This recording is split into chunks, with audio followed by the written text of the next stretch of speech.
Okay.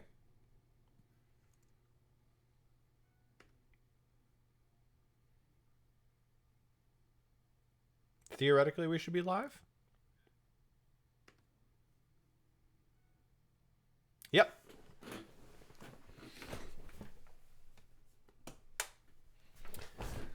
Oh.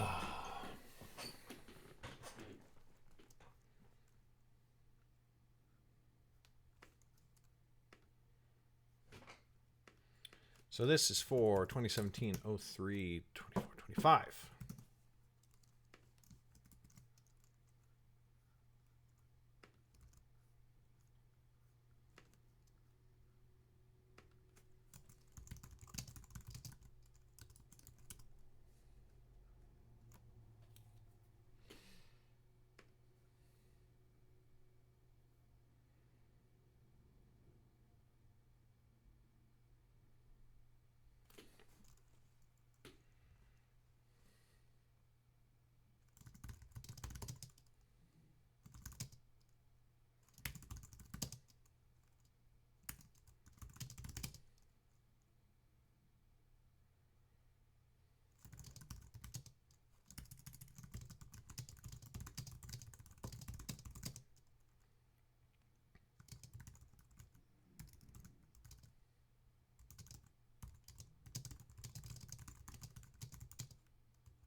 Hey, what's up, Kristen? All right, now we get to see how long the lag is. Oh, it's not that long. Oh, that's wonderful. Okay, good.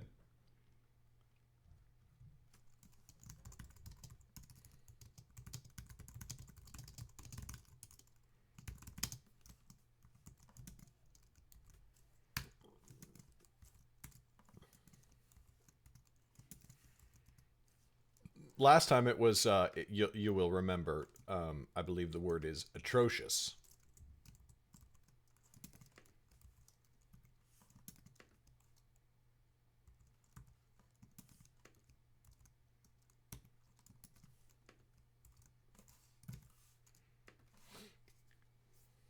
Oh, I sure do. Boom. I mean, I guess there's technically spoilers for what's going to be in this week's YouTube video, but I don't think we care that much. Okay.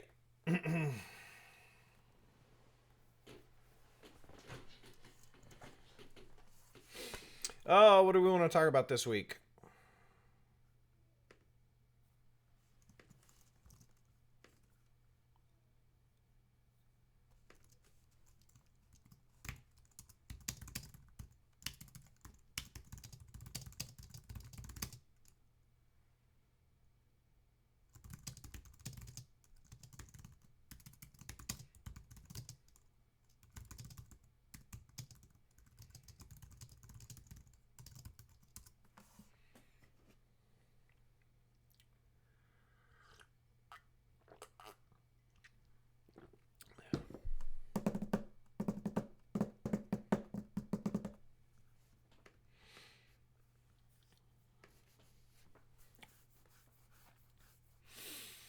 Let's see. What have I been reading?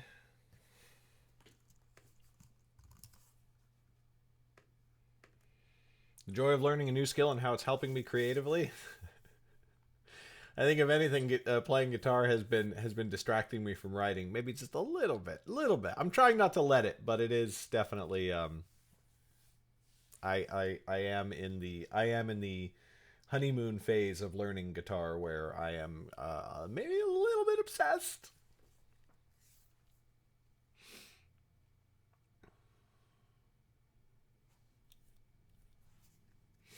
I'm also writing some stuff. Do do do do do.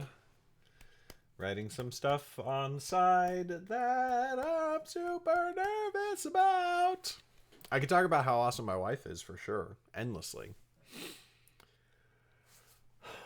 But let's face it, my YouTube audience hears that all the time. They're probably sick of it. But fuck them, they can hear it again. Because Megan is amazing.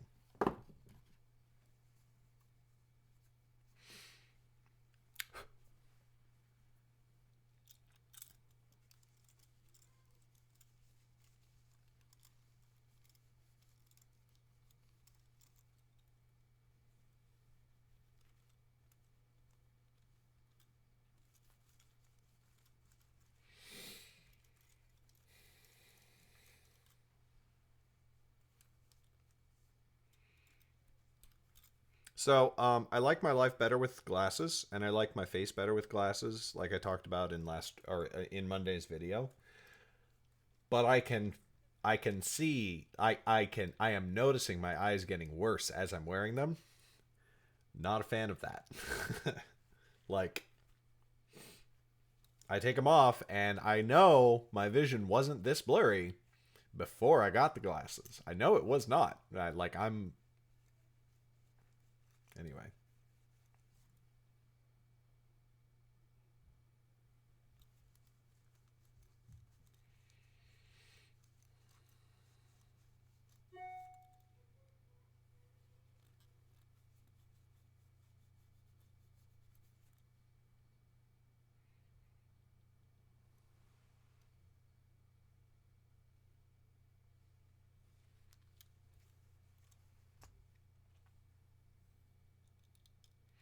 Hey, what's up, Charles?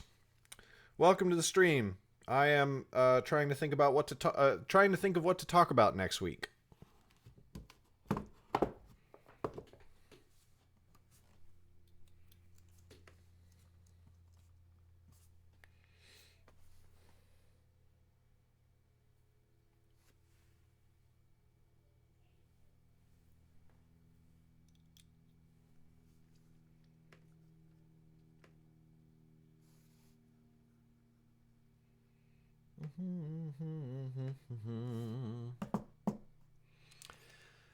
The ocean looks like 1,000 diamonds strewn across the blue break.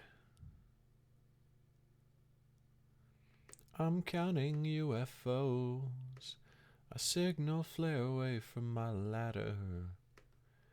And in this moment I am happy. Happy. I really very much enjoy the songs that I got for Rocksmith. I don't know what's happening here. Why did you do this?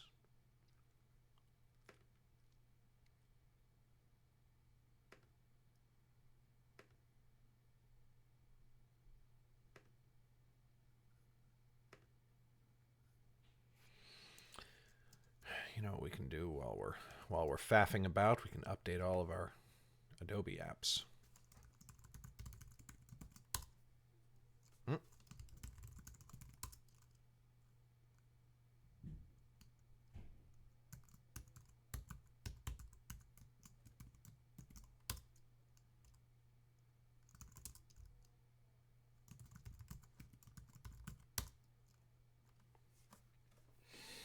Yes. Yeah, I got I've been learning some of the Incubus.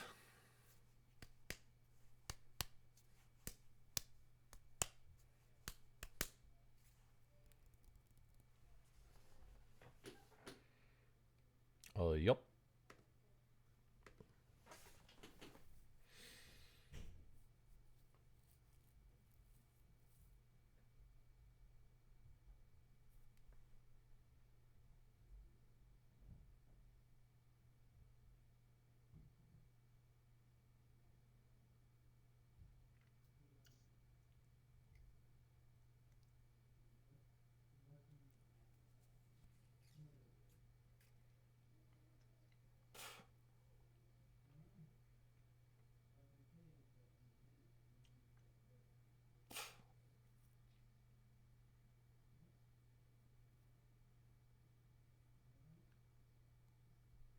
All right. Well, I guess we'll just talk about. I guess we'll make one video talking about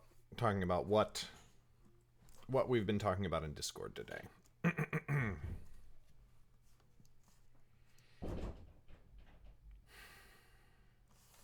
That was a very loud knock on my door.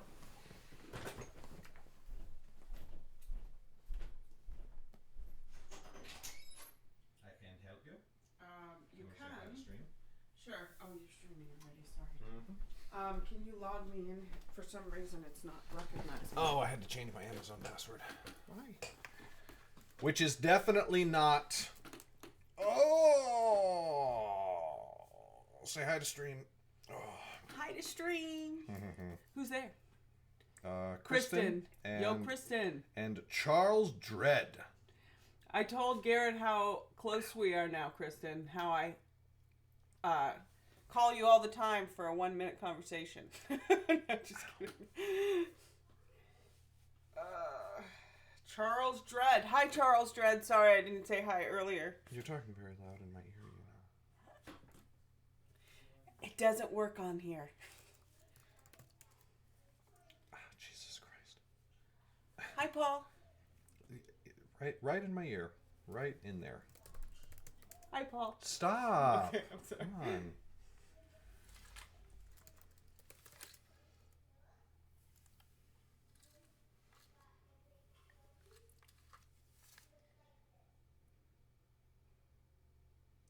Oh, hey, Paul.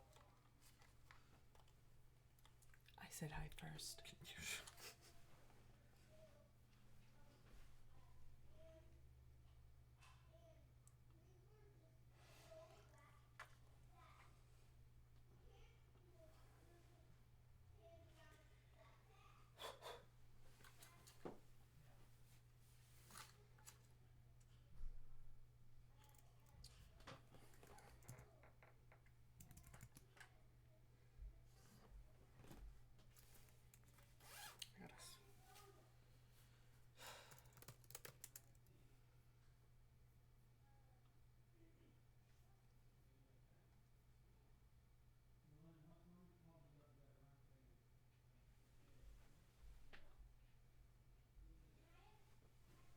Wait, what?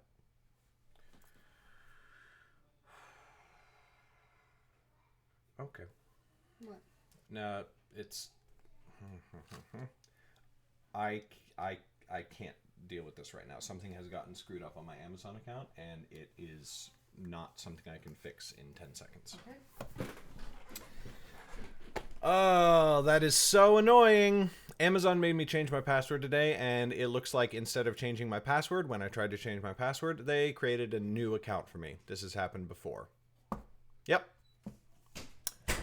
Yep.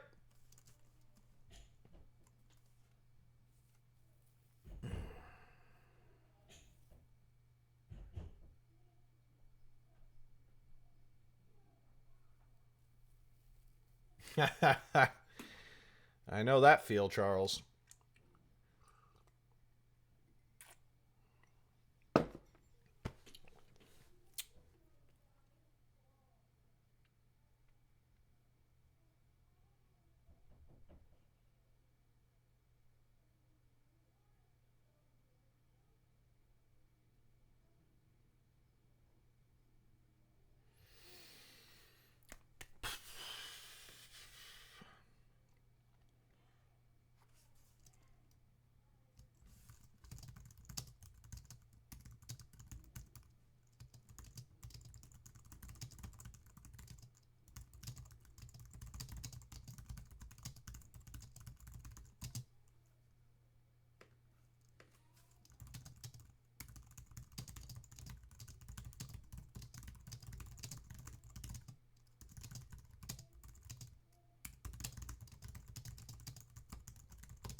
That's right.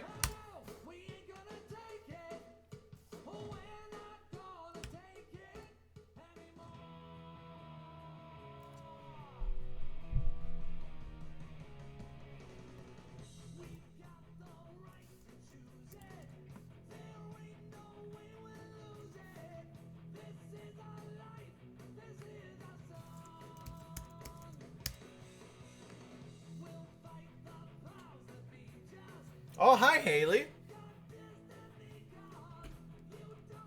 Look, I can stream music on YouTube because they won't mute the video. They'll just make it, they'll just demonetize it, but I don't monetize it already, so yay.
Uh.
This is actually not a bad cover. I never heard this before.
Goddamn bullshit.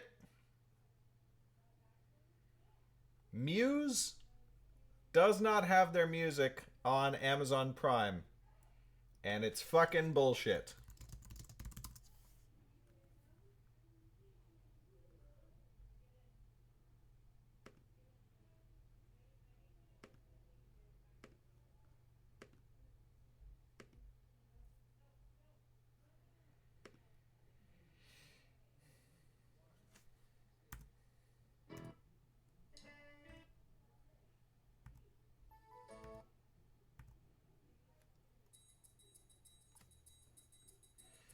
Hey, what's up, Melody?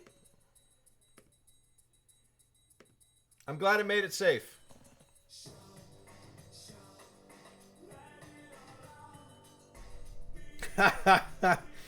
Oh, a way back. Oh, remember back to the days of Britney Spears? How to make a millennial feel old.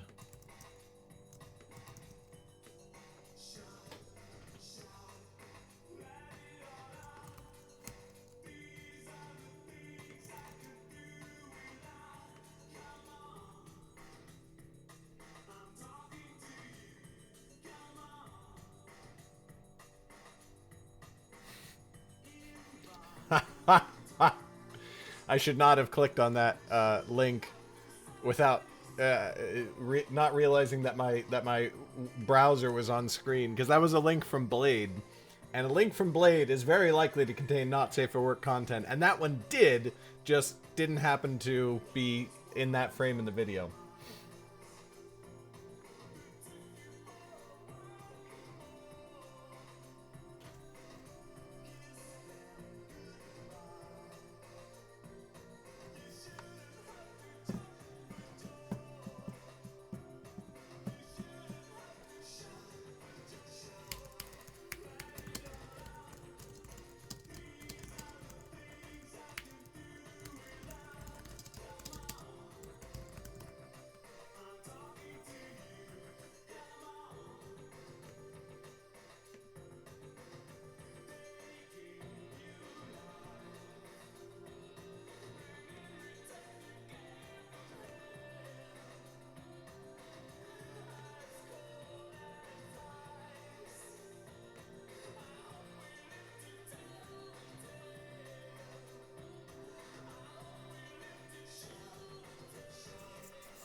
You've probably heard Britney Spears. She was one of those cultural forces that it was kind of hard to entirely avoid.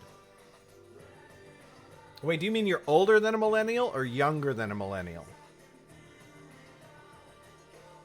Because if you're older than a millennial, then you probably heard songs of hers without realizing that they were her songs.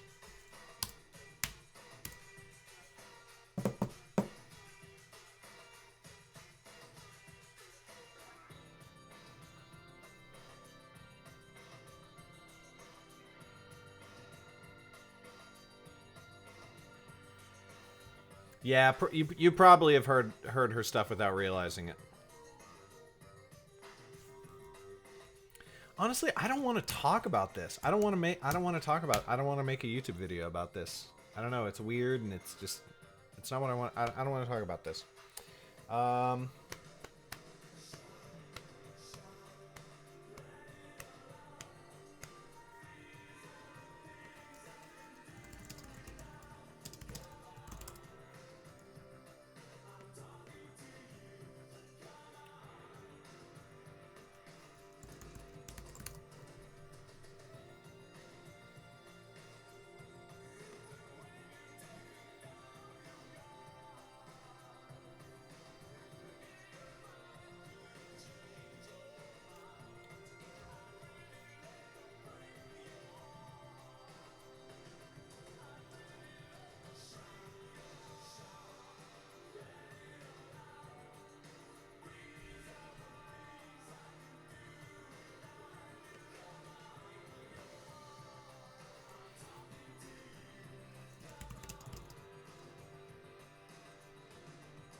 Camp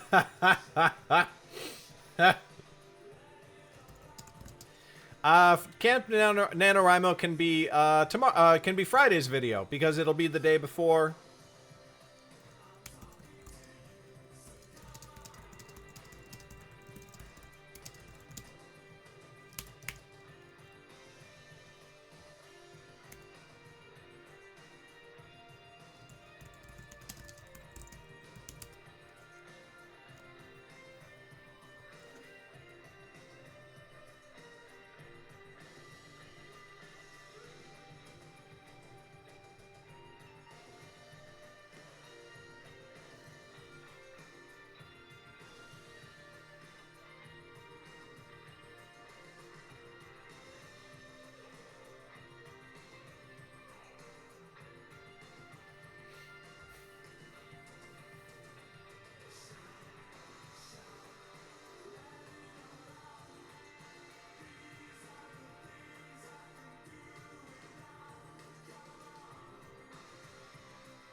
That was the original. That was Tears for Fears.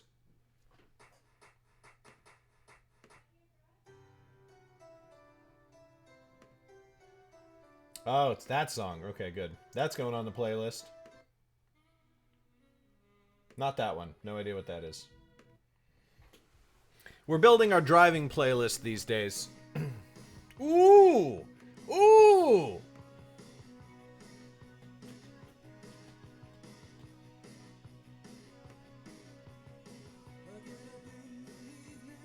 Yep.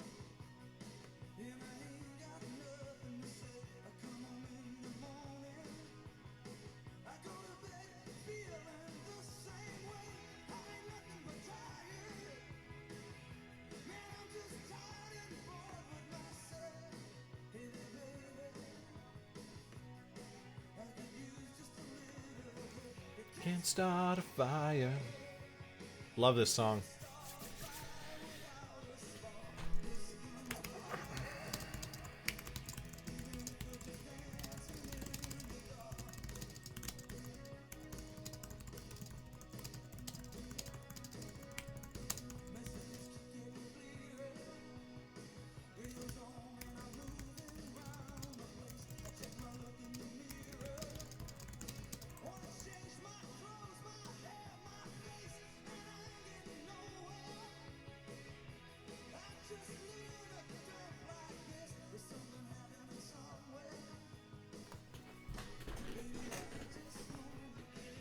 Can't start a fire.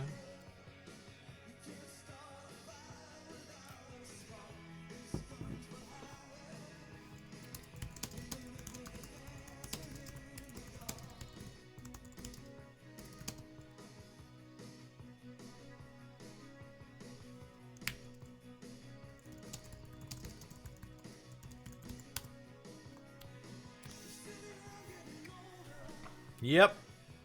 Yeah, this is our road trip playlist. Tomorrow? Oh my god. So tomorrow morning we are driving we are starting a 2-day road trip down to Los Angeles where we're going to visit for a week.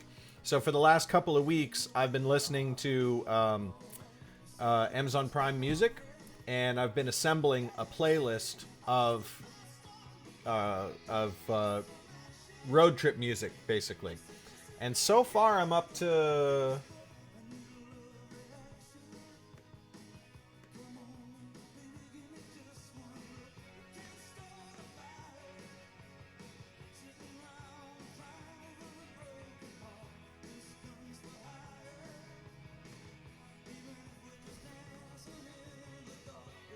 So far, I'm up to 571 songs. No, that's not accurate. It's way longer than this.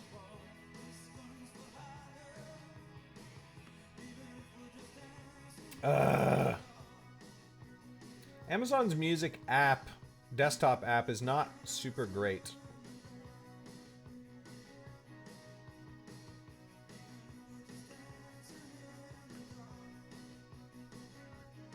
Anyway, I'm up to like 40 hours of music.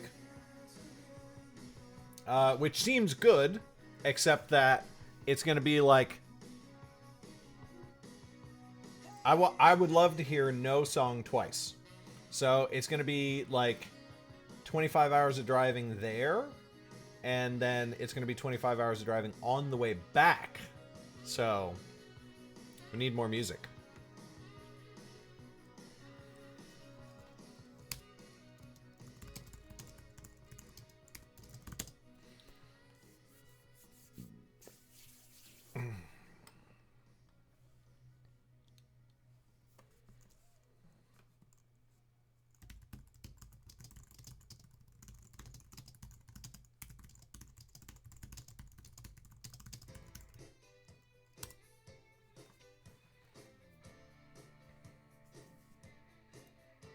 No thanks, Solo Notes.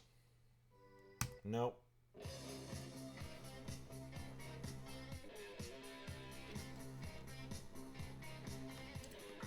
This is already on the playlist, but we'll listen to it.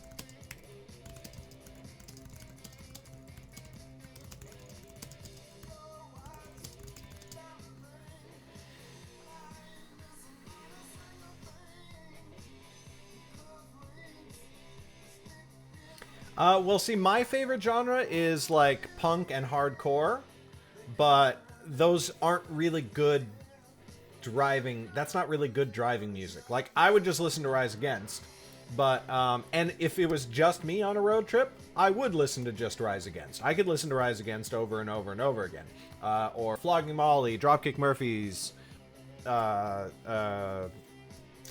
Muse, Linkin Park, all that sort of stuff. But for a really long road trip, I do think it's better to have something that's a little easier to listen to. And particularly when I'm going to be in the car with my wife and my kids, like, Rise Against is not... It's not good, like, family listening music or whatever.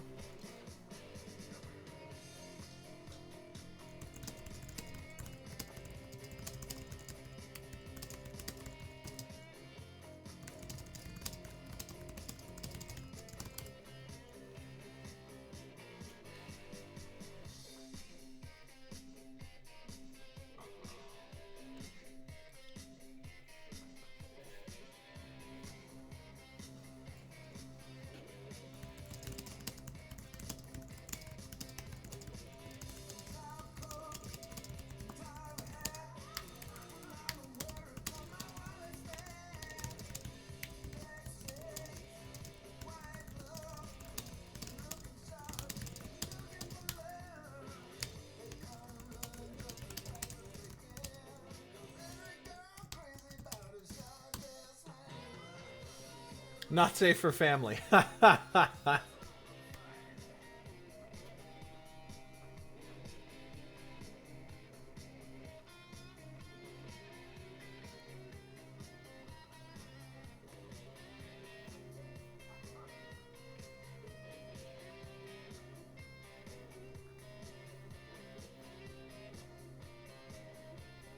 I write my books in Scrivener. Right now I'm working on my YouTube videos, so I'm working in Google Docs.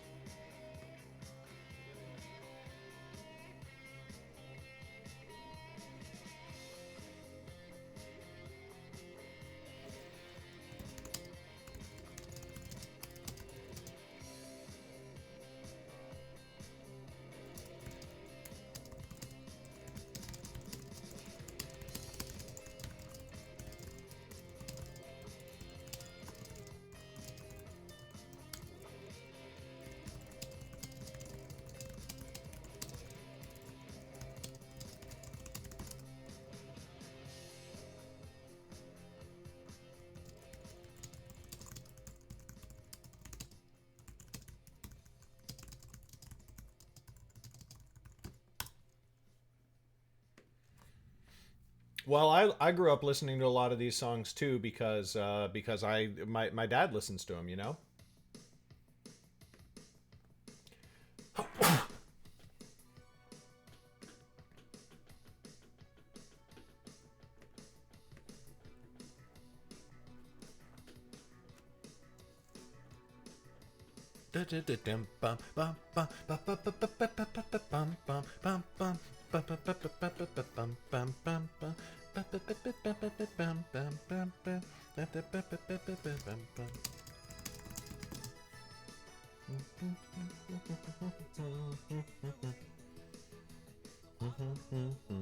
What to say, I say it anyway.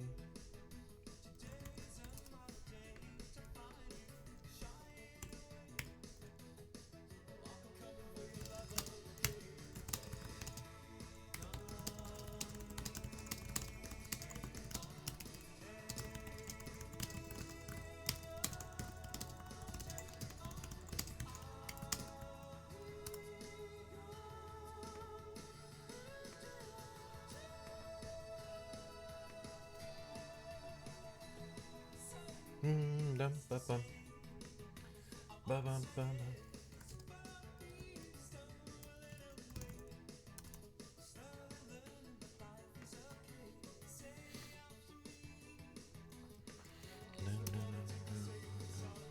Take on me, take me on.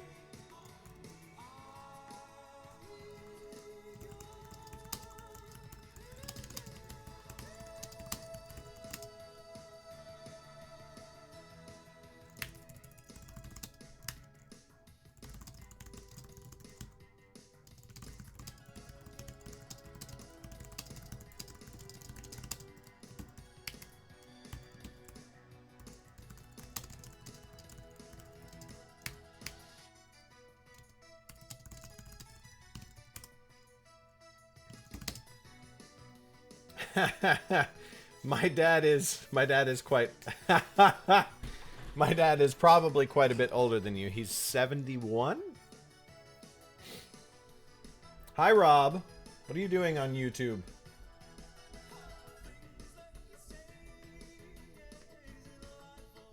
Just to play my worries away, all the things I've got to remember. Family Guy flashbacks. You anyway, take on me. Take. Nah, I can't do Peter Griffin very well. I especially can't do singing Peter Griffin.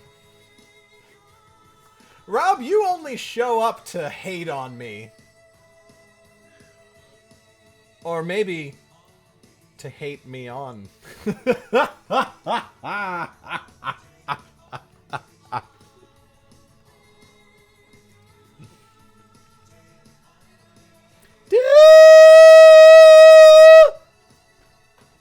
That was for Rob.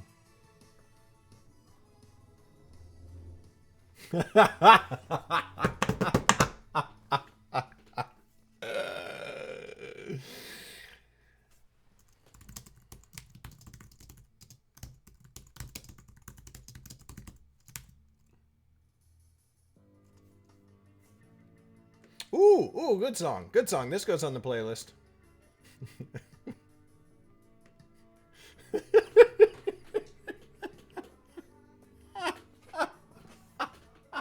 I'm sorry. I'm sorry. I only did it to fuck with Rob. I didn't mean to catch all of you in the crossfire.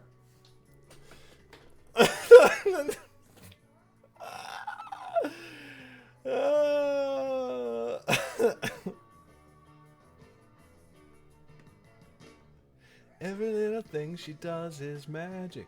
Everything she do just turn me on.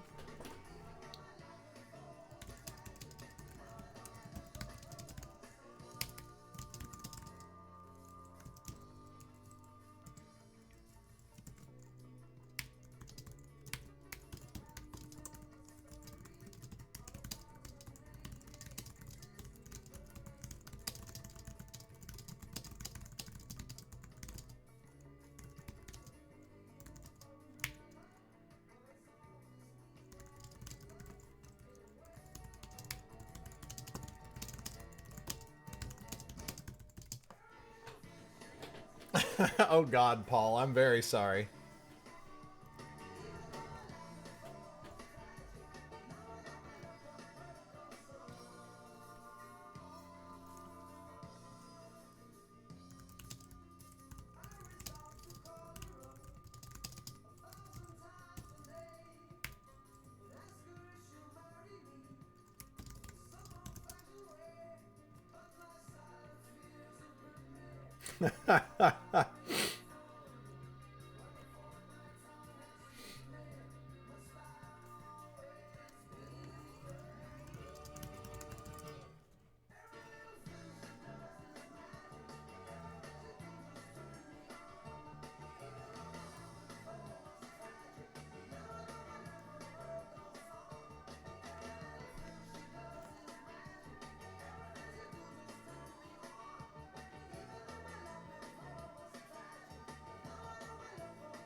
Every little thing she does, every little thing she does, every little thing she does.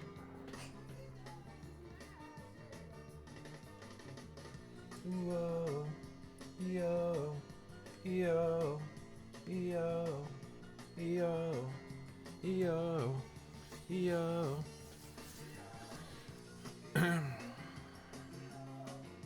Yo, yo, yo, yo, yo, yo.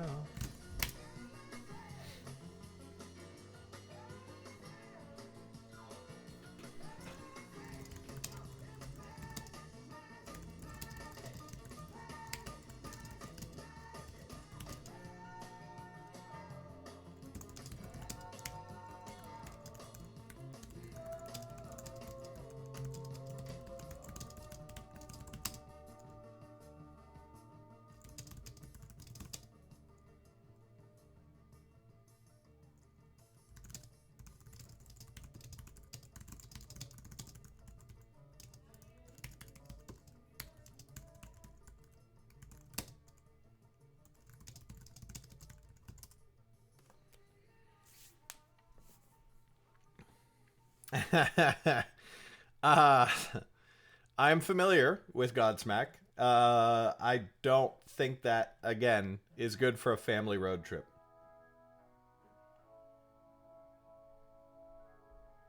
Oh, you know what? I can increase the size a little bit.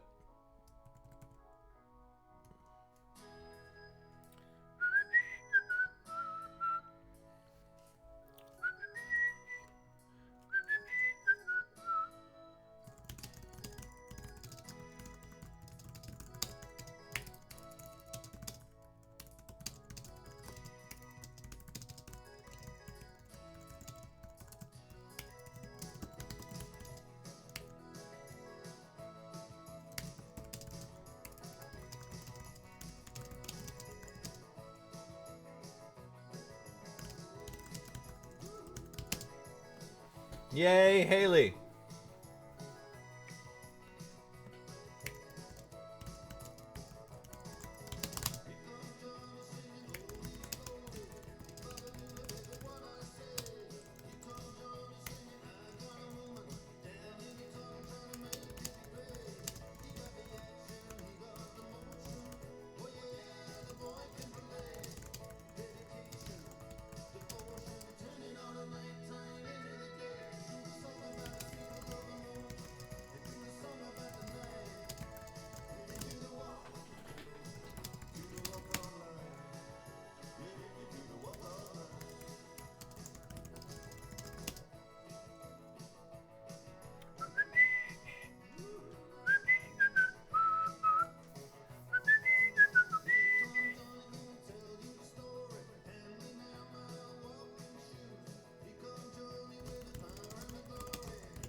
Wow, we don't have almost any Rolling Stones on our playlist. I completely forgot about them.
Hey, what's up, Craft Crafted? Craft Crafted.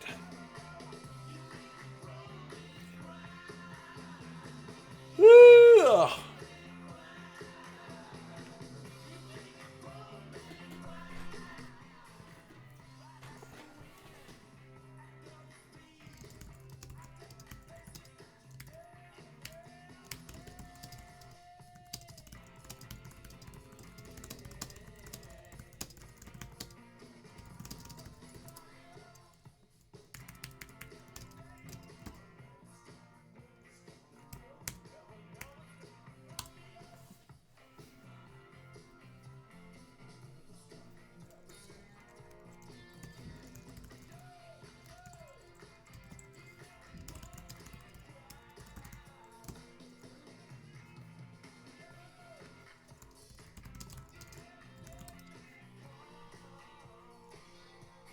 All right, later, Kristen.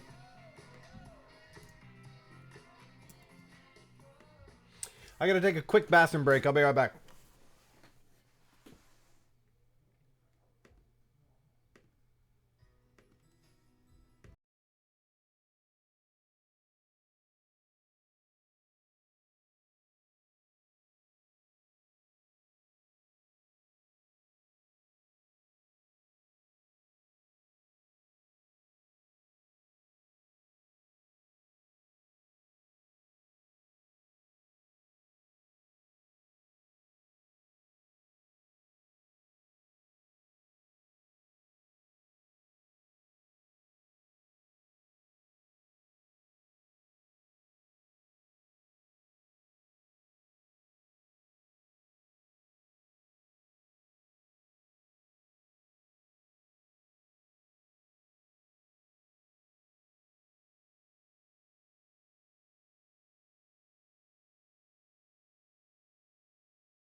Hey, we're back.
Hey, Crafted, let's not talk about that stuff. You know what I mean? Let's have this be a chill stream.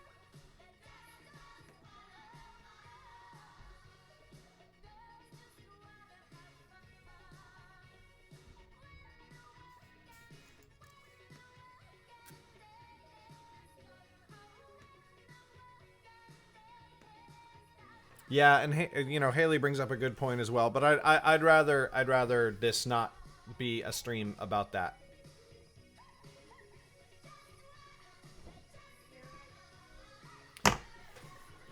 Hold on a sec.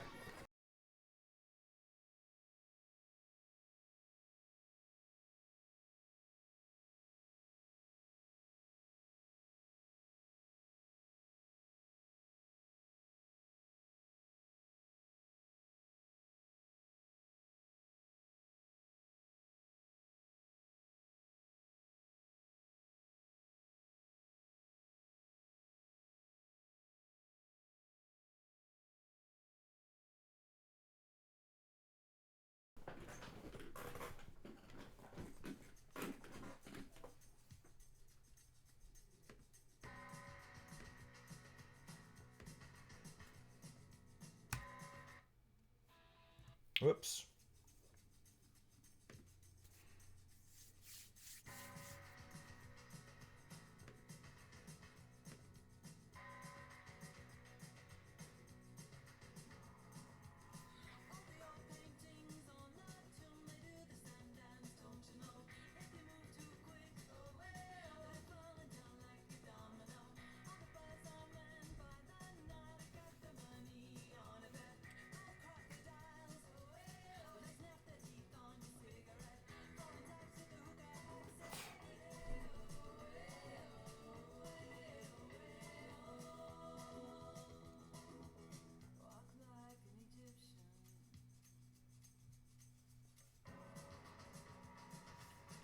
Oh, Charles, I think YouTube might have cut the last thing that you typed or something.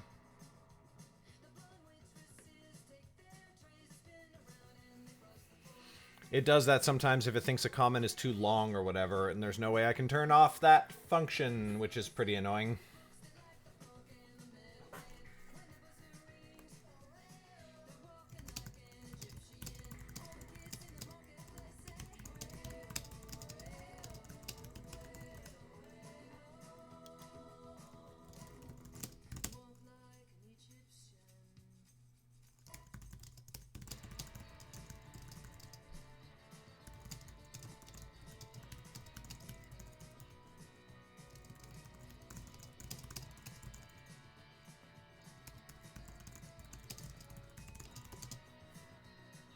Oh, I'm sorry, what did I miss?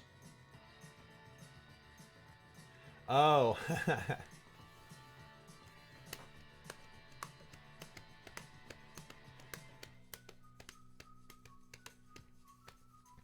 why's your cover ugly? Are you indie, Charles, or do you have a publisher?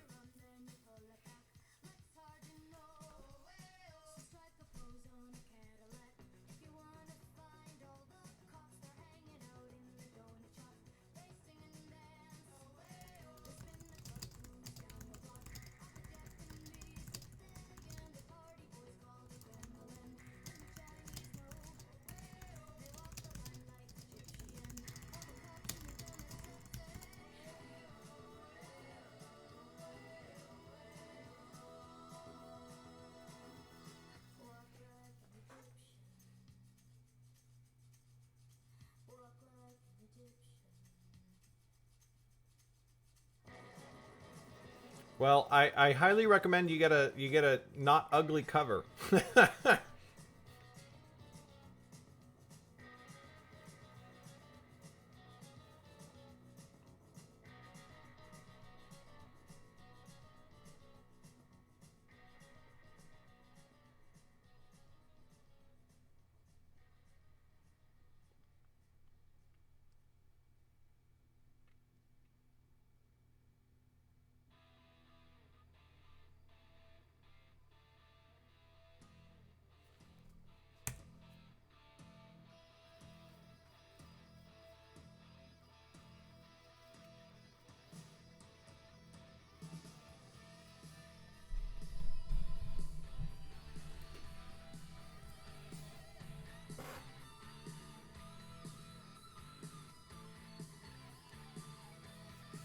Yeah, bad covers make me like upset. I mean, I guess I understand it with indies because a good cover can be expensive, depending. But like, when a traditional author has a bad cover, I get so angry. Like, my least favorite covers from my favorite books are Patrick Rothfuss's covers. Like, I could do those covers in Photoshop, no sweat. They're stock photos with titling. That's it. And it's like, the book inside is so good, it deserves such a better cover than that. Yeah, I recommend Scrivener, Melody.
Who's the Haley? Who's the indie author?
Oh God, this book looks awful.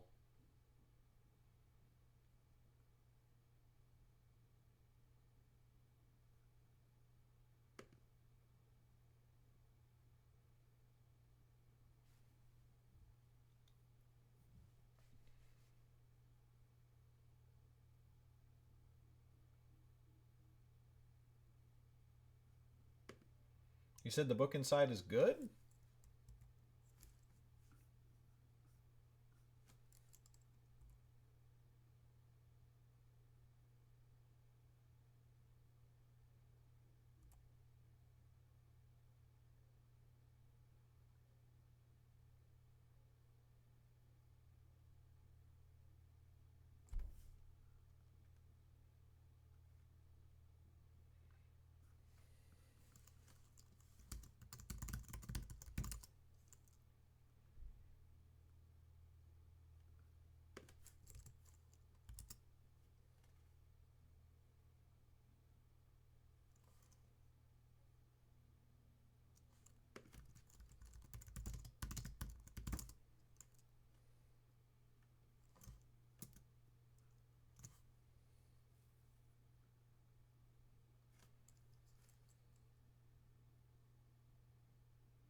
Hmm. No, I don't think so.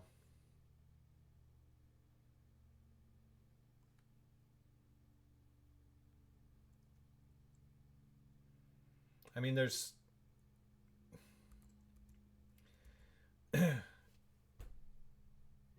incorrect formatting.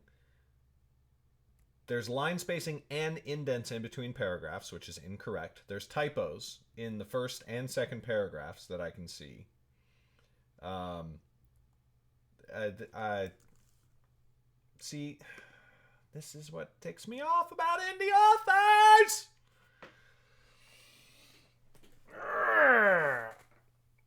Anyway, whatever.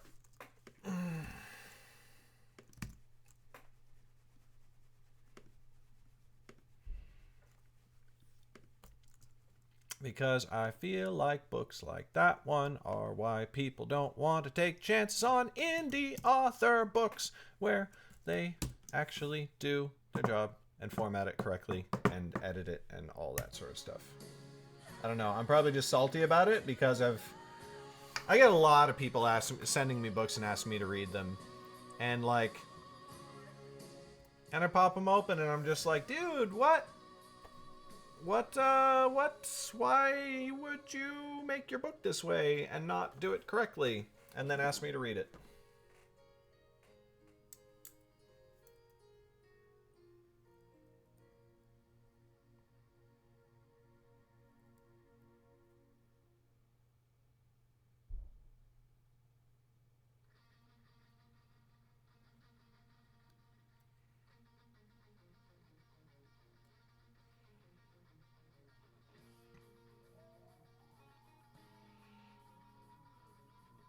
And I suppose I did used to be a little more tolerant of it because I kind of used to do the same thing. But, like, eventually I realized that that was dumb, you know?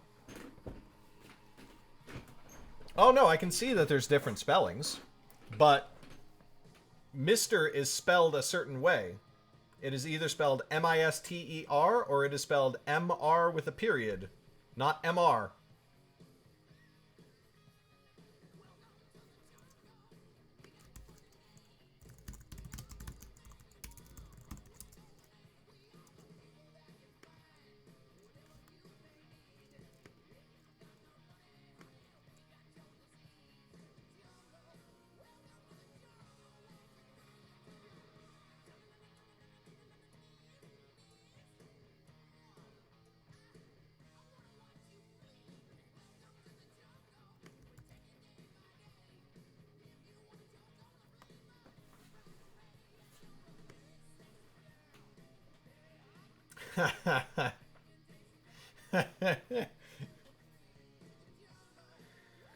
Maybe the Phoenix is perfectly happy being a little chunky. It's a plus size Phoenix.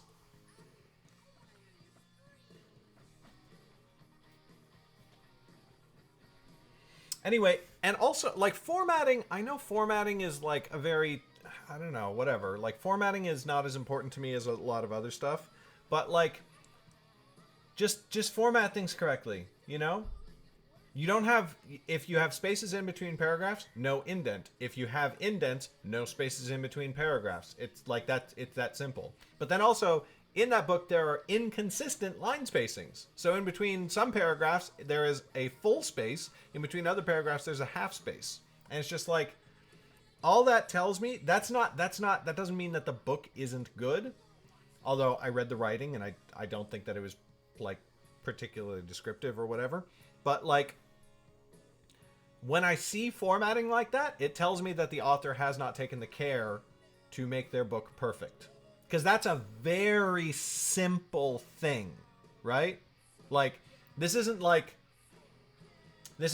a comma would more appropriately be placed elsewhere in the sentence where like, okay, you can chalk that up to like stylistic intent or like, or you know, like, it's an obscure rule of grammar, so if the person doesn't know it, they're like, okay, fine. But that's like, that's basics. That's just make your book look, you know. Oh yeah, I need to start reading Immerse or Die on a more regular basis.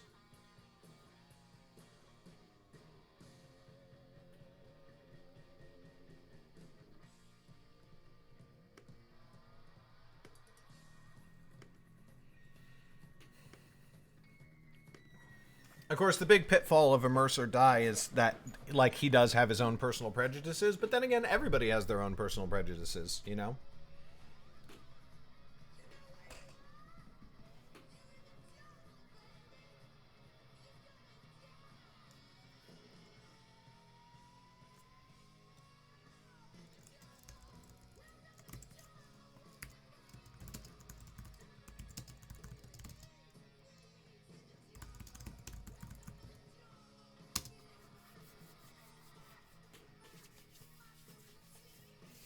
Yeah, info dump is so hard to get through. That's why I almost gave up on Ready Player One. Ready Player One is the best book I've ever read with the worst example of info dumping. The info dump in that book is so unbelievably egregious. It's horrific how much info dump there is in that book. For the first 70 pages. And then on page 71, the story starts. And from that point on, it's one of the best books. It's fucking amazing. It's incredible. But those 70 pages are horrific.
Yeah, exactly.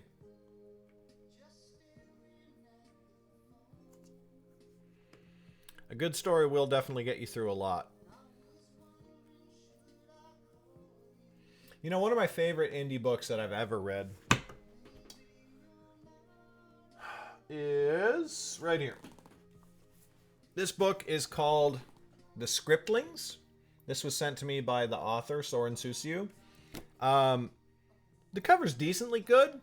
You kind of have to study it a little too hard to actually get what it is and why it's awesome. But once you read the book and then you look at it's one of those ones where if you read the book and then look at the cover again, you're like, oh, that's amazing. Which honestly is not what you want in a book cover. You want it that grabs somebody who's never read the book. The formatting inside is not the best thing ever, but it is consistent, and it doesn't necessarily break any rules. It's just not super like artistic or whatever. But the fucking book, this is the closest thing I've ever seen to Terry Pratchett and Douglas Adams without being Terry Pratchett and Douglas Adams. It's definitely in their tradition. And you think, you know, you hear, oh, an indie author trying to be Terry Pratchett, Douglas Adams, that's probably not, you know, like, they probably fall pretty far short of the mark. this does not fall far short of the mark. This goddamn book is so stupid hilarious. Let me read you the first paragraph.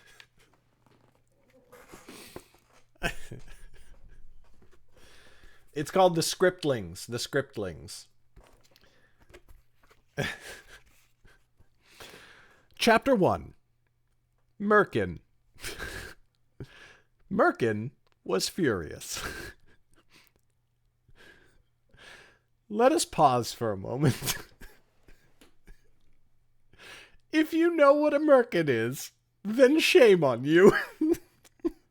If you don't, then, suffice it to say, it is a nasty word. It ought to be.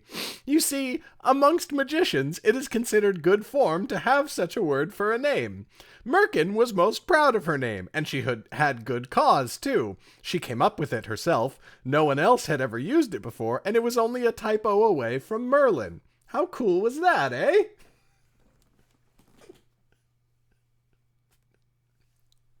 Now, I don't know about anybody else, but I read that. And I was like, let us pause for a moment. If you know what a merkin is, then shame on you. And I was like, what? So then I went and I looked up the word merkin, because I did not know what a merkin was. And I fucking died laughing.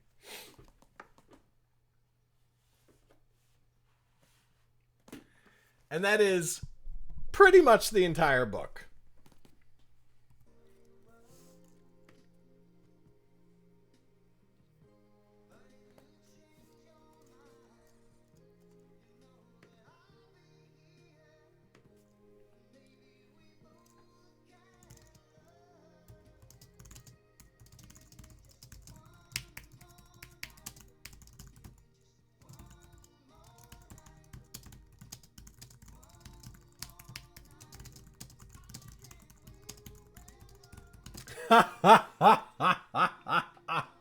Hey, Tommy. Good to see you.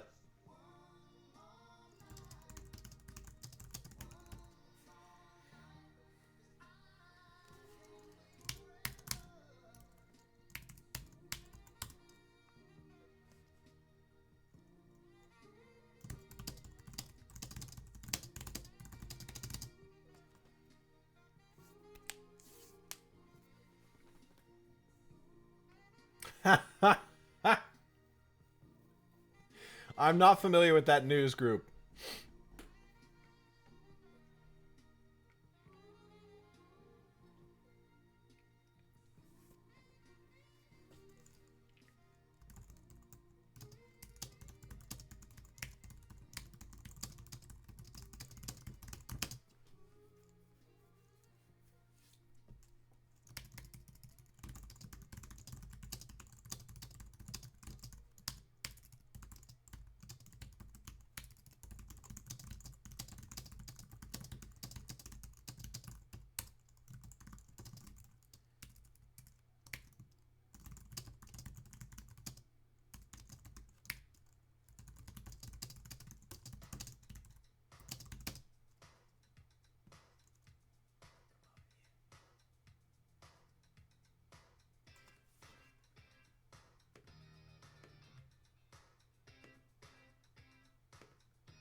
Ha ha! Had to look that one up, but that's amazing.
Oh, I'm on fire.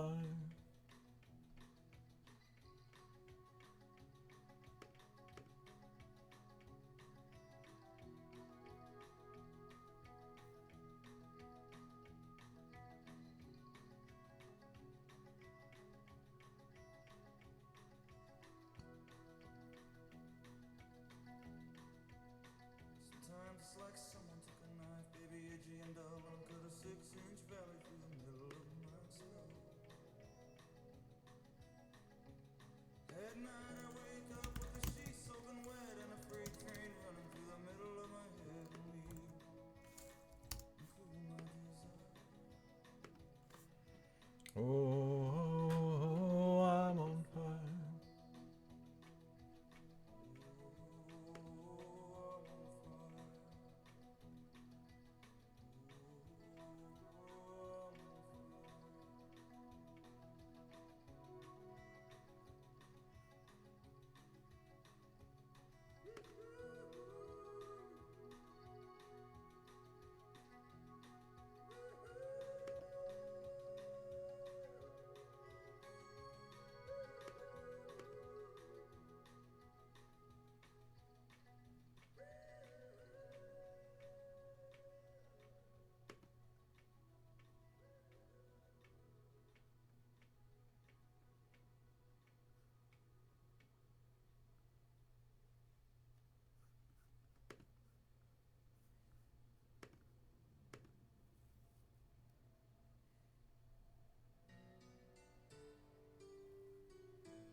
Listen to your heart before.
I'm listening to an '80s playlist on Amazon Prime to get music from for my driving playlist.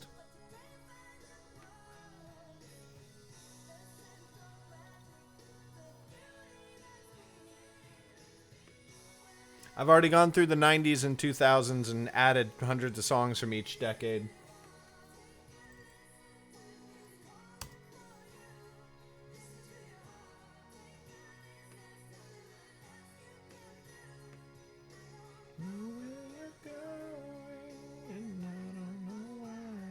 Listen to your heart before.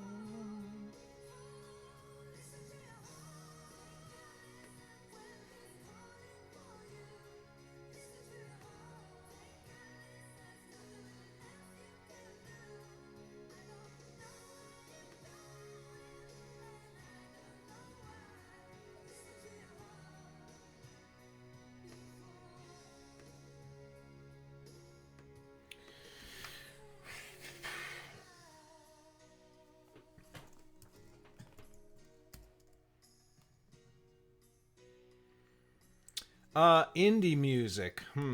I guess the Briggs are pretty indie, and I love the Briggs.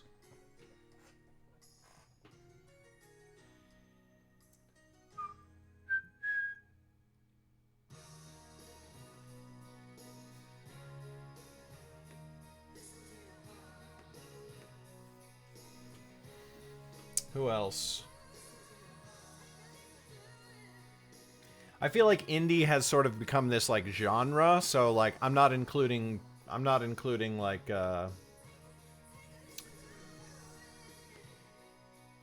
indie folk like Edward Sharpe and the Magnetic Zeros.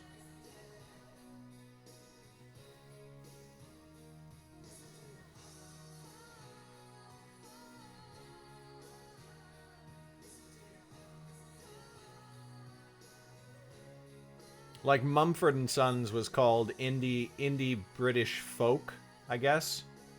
And I was like, indie, yeah, totally. Major label, multiple hits on the Billboard charts. Yeah, total indie band. But I love Mumford and Sons.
Incubus counts as indie rock?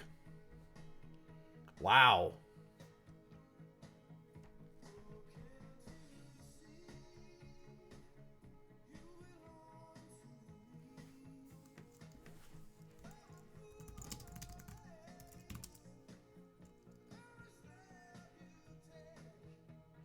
Unfortunately, Fisher the Band is not on Amazon Prime Music.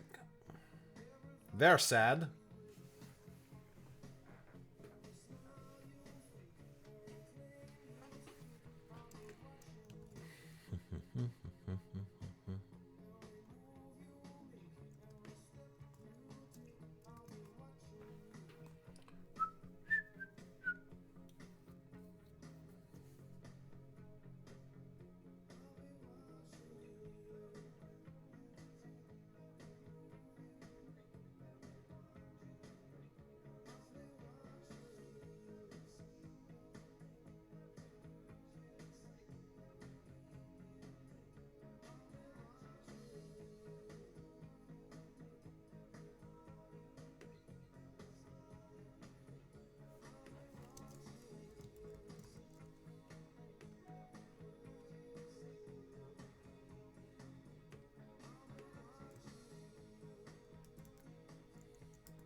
Ah.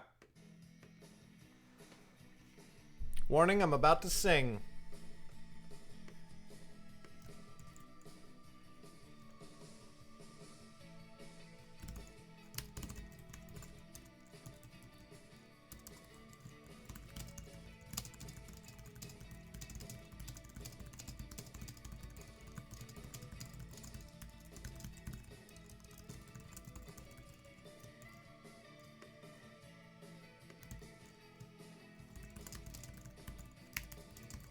Show me, show me, show me how you do that trick. The one that makes me scream, she said. The one that makes me laugh, she said. And threw her arms around my neck. Show me how you do it. And I promise that I'll run away with you.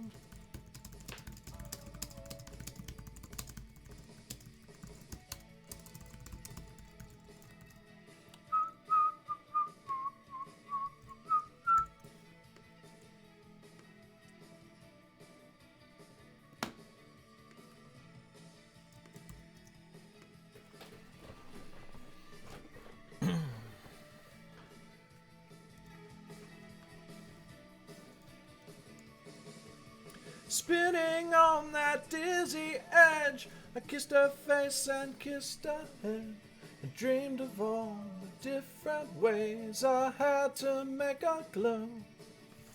Why are you so far away? She said. Why won't you ever know that I'm in love with you? That I'm in love with you.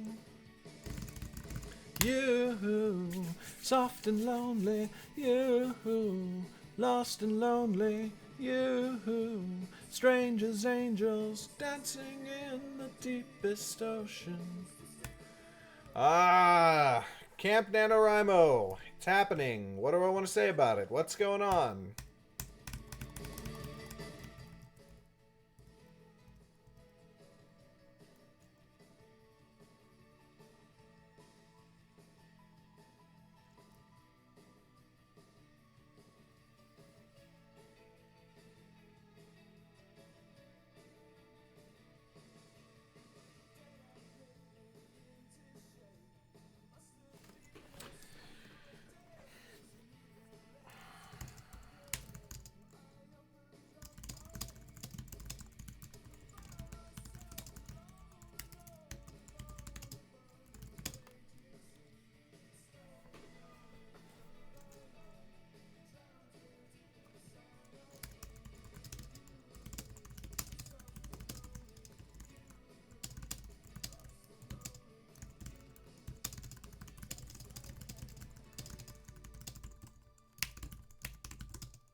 And I'm free.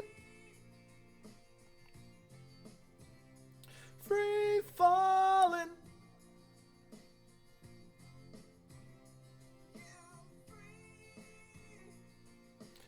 Oh, this song. Ugh.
Free falling now, I'm free falling now, I'm free falling, free falling.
You gotta make it hot.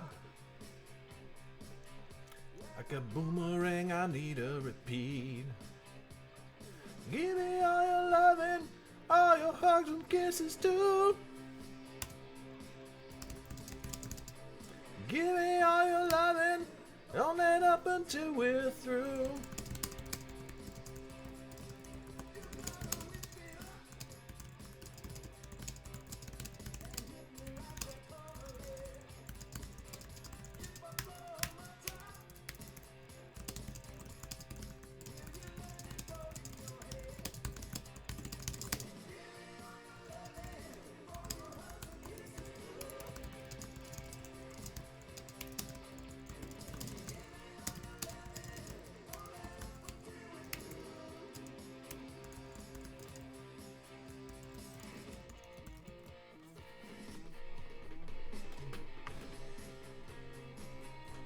You should probably try and fix that, Charles.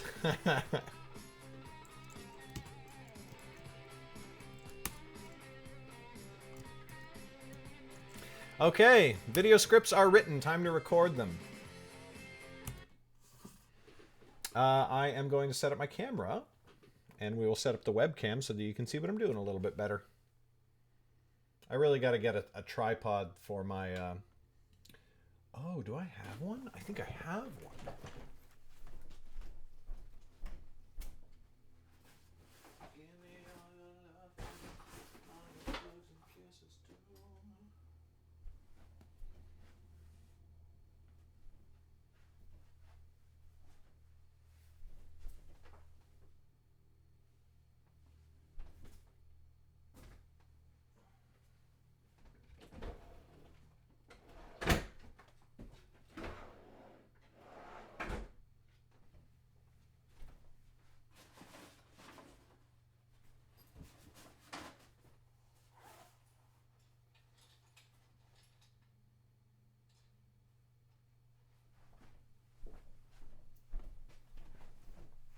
I don't think so.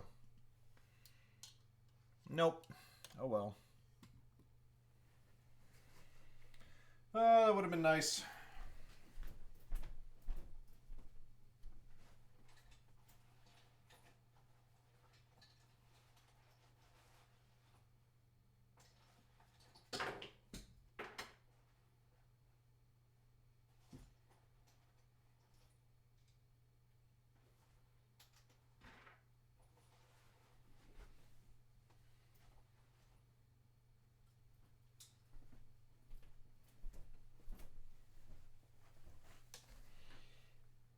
Although maybe...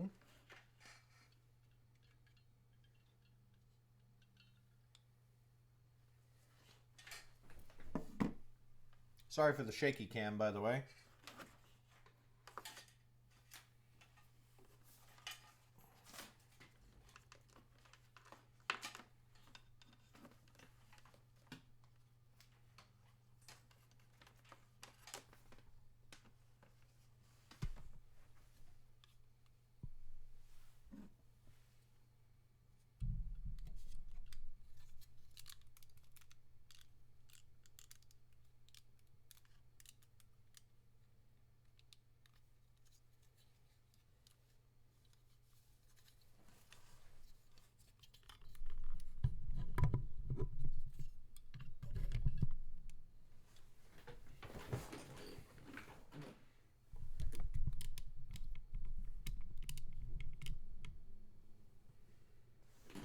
Yeah, would you look at that? Hi.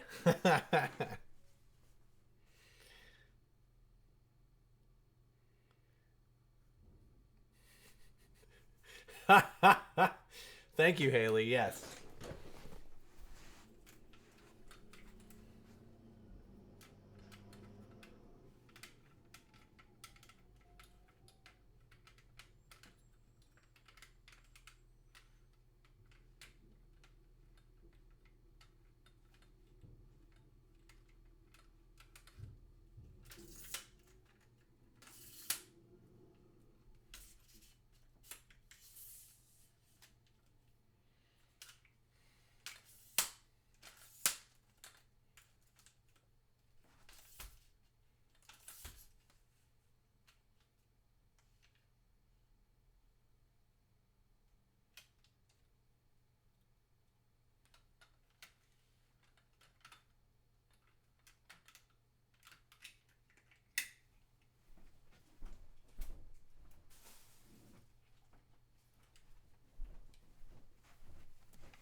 All right. Later, Haley.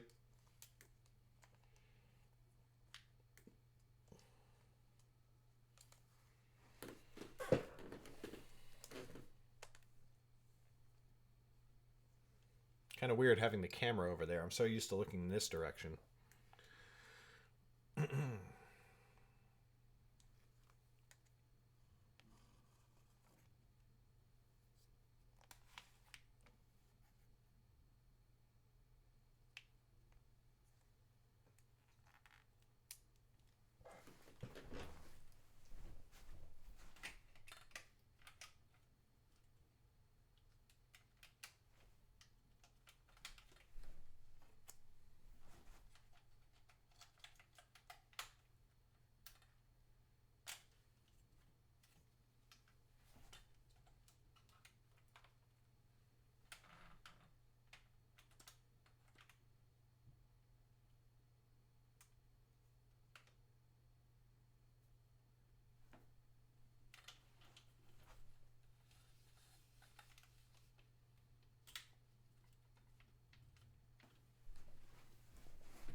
All right, later, Charles.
Y'all ready for this? Let me adjust this so you can actually see me.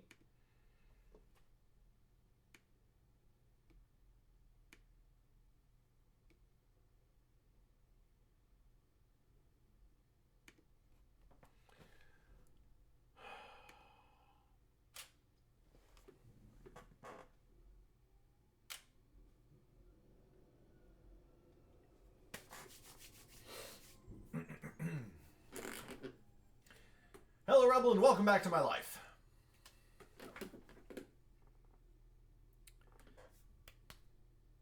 Today, I need you to bear with me because I'm going to talk about a first world problem, okay? And I know it's a first world problem, I'm aware, but I want to talk about it anyway.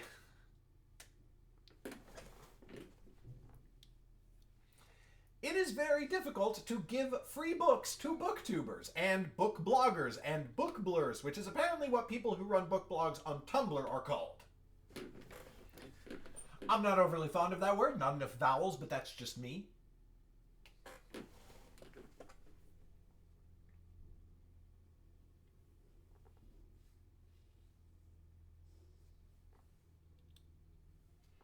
So a good thing to do to promote your book is to send it out to people who read and review books.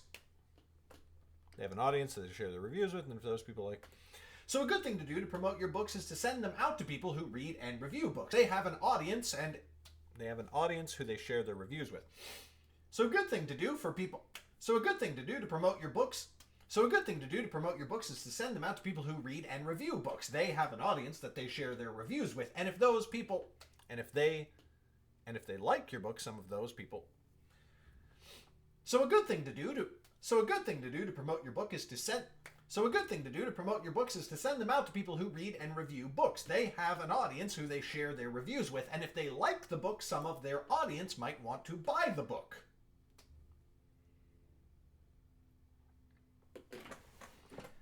Even if the reviewer doesn't like your book for a specific reason, usually the good ones will try to be objective and be like, I didn't really like it, but I can see how you would like it if you like X, Y, and Z. Because those letters occur in this book quite often. It's almost like they're part of the alphabet.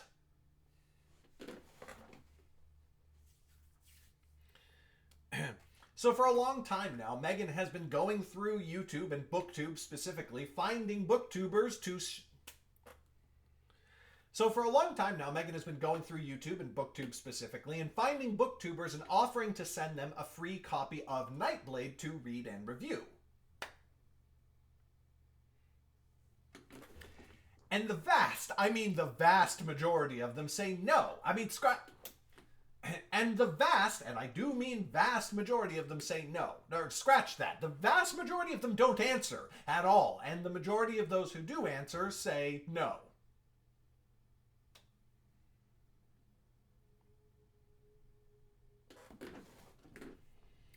Now, I do have to clarify a couple of things. First of all, we are offering a paperback, not an ebook file.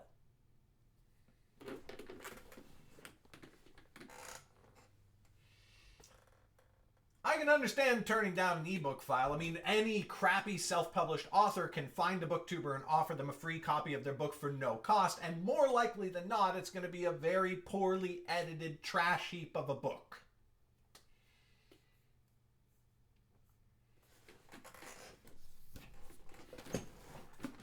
But we're offering a paperback, and let's be honest, it's a pretty good-looking book.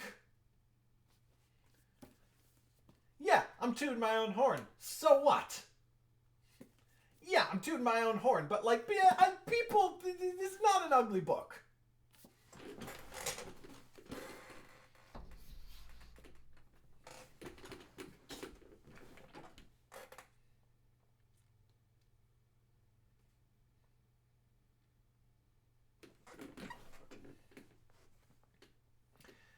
And I do want to clarify that I'm aware that they don't, owe us attention or a review of our book, right? We're not entitled to their time or anything like that. But I'm genuinely perplexed. I mean, I'm a reader myself, and I know that book budgets can be limited, but I'm genuinely perplexed. I know that... But I'm genuinely perplexed. I'm a reader myself, and I know that book budgets can be limited. I don't have as much money as I wish I did to spend on books, and I'll always take a free one as a gift. It makes sense to me that not everybody reads fantasy, but Meg searches out and reaches out to people who do read and review fantasy on their channel.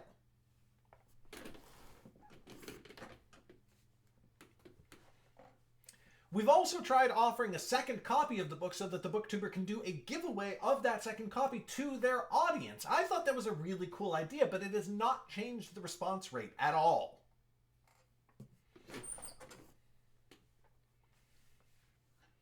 I guess I would love to hear, if you are a booktuber, I guess I would love to hear, if you're a booktuber or run a book blog, what makes a submission appealing to you? Or do you prefer not to get submissions at all? And if so, why?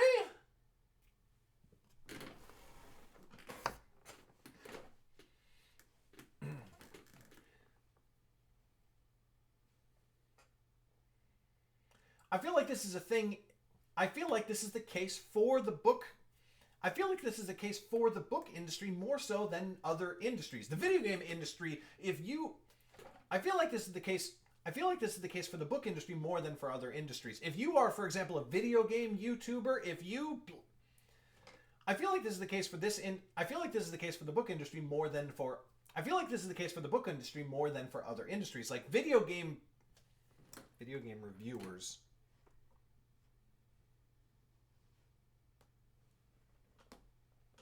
I feel like this is the case for the book industry more than for other industries. Like video game reviewers on YouTube are usually more than happy to get a free copy of a video game to review.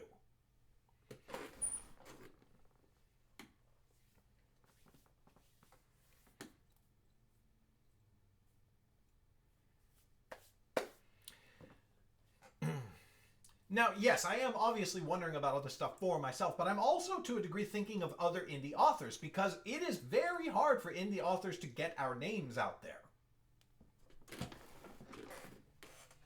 And it seems like good, thoughtful indie authors and booktubers could have a really great relationship with each other because we share many similar characteristics. For one thing, we can help each other grow each other's audiences, because let me tell you, every time I have gotten one of my books reviewed on a YouTube channel, I share that video everywhere I possibly can, multiple times.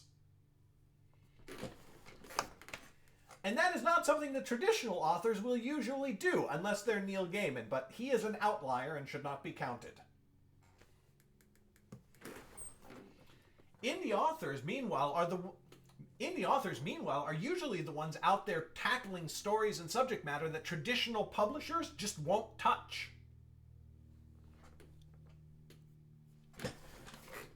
We aren't restrained by an industry that still thinks women shouldn't write epic fantasy or that you shouldn't have a protagonist of color. And booktubers, meanwhile, are the main book reviewers right now who are talking about things like diversity and representation in both characters and authors.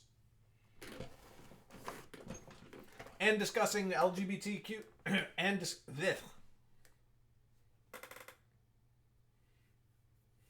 discussing problematic tropes in book relationship.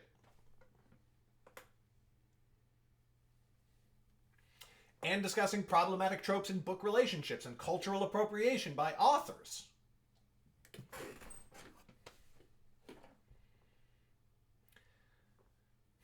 Now, at the same time, I do recognize that a large number of indie books, maybe the majority, are just not good. A lot of indie authors skimp on editing and all sorts of...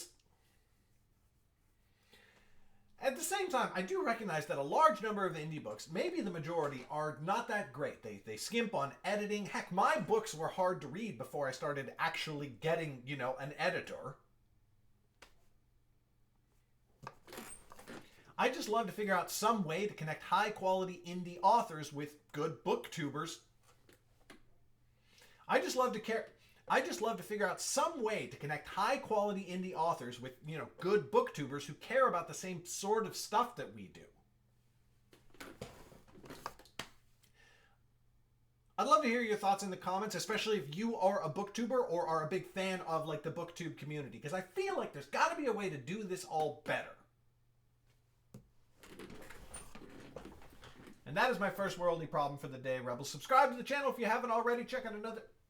And that is my first worldly problem for the day, Rebels. Subscribe to the channel... And that is my first worldly problem for the day, Rebels. Subscribe if you haven't already. Check out another video from the channel right up there, or check out my Patreon right down there and see my secret videos. Thank you so much for watching, and I will see you on Monday. No. Thank you so much for watching, and I will see you on Friday. Bye! One down, one to go. Oh, I gotta change my shirt. I'll be right back.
Oh, we're back.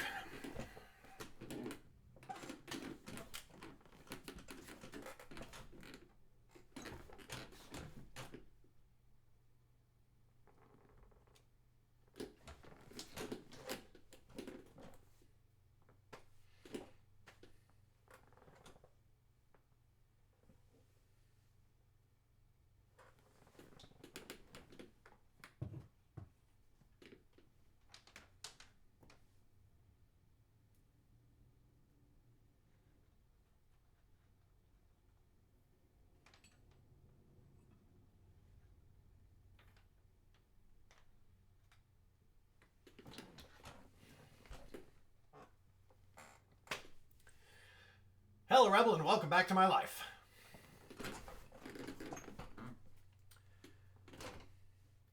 It's March 31st, and you know what that means.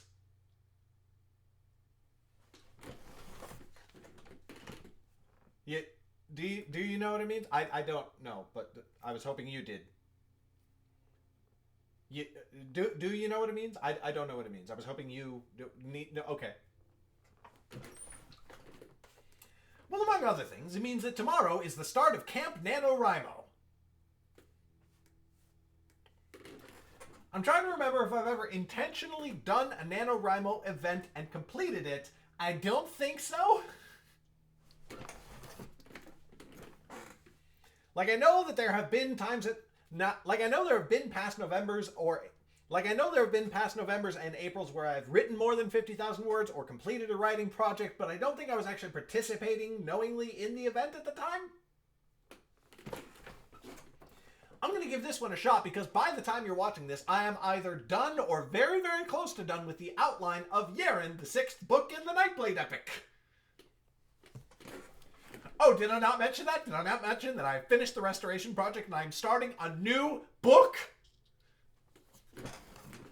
I'm a little bit excited about it. So over the years, I've tried many different productivity tips to get myself to produce the things that I need to produce in the time that I need to produce them. And one of the biggest things for me in terms of my overall productivity was learning how to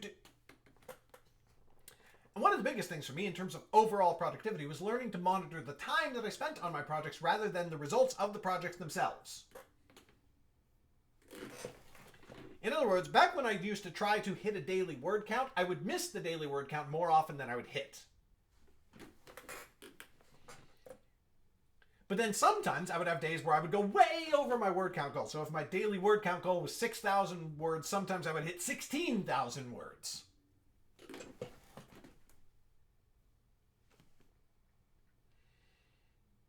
Now, you'd think that would be a good thing, but it would usually just mean that I would take it easy on myself the next day, since I had this buffer, so it wasn't a big deal if I didn't hit my word count goal the next day. And then that day would bleed over to the next, and soon I was just not hitting my word count goals every single day, and that was a bad thing. So now my number one priority is to get 4 hours of work in every single day. Well, Monday through Saturdays with Sundays off. I'm allowed to work on Sundays if I want to, but I am also allowed to take that day off and just not do anything.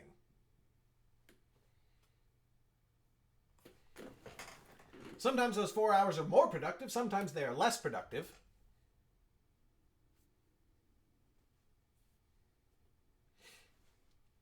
Sometimes those 4 hours are more productive, sometimes they are less productive, but I know that if I'm doing those 4 hours every single day, words will come out, and eventually the book will be done.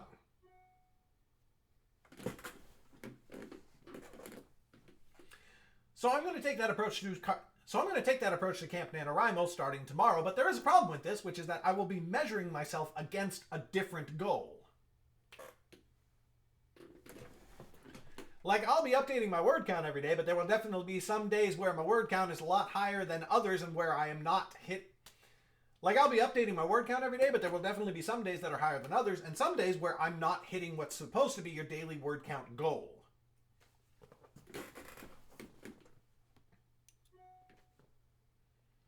And I can see myself getting discouraged by days with lower word counts, and I can see myself getting discouraged by days with lower word counts, which will lead to even more days with lower word counts, and then that just starts a whole dwindling spiral, so it could be tricky.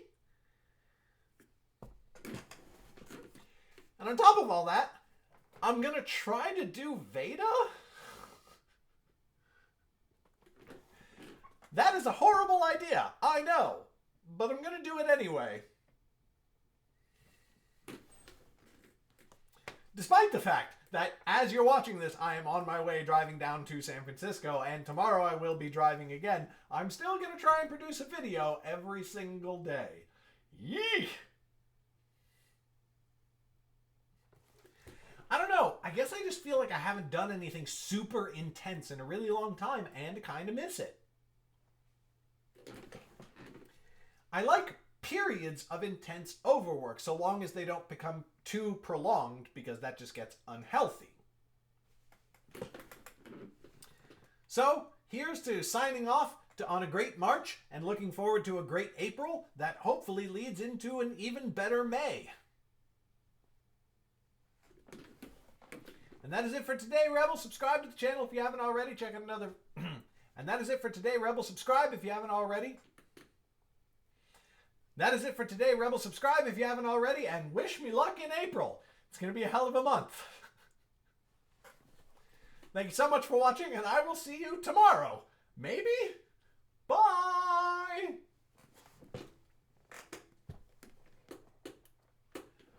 Boom! Done!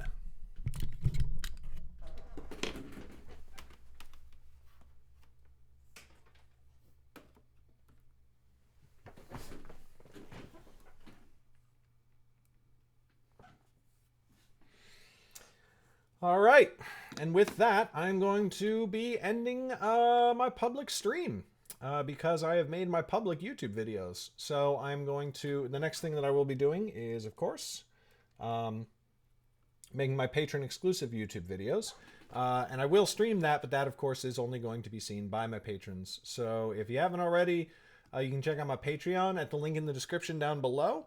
And you can be one of the people who sees not only the live streams as I create the videos, but the videos themselves when I post those on my Patreon.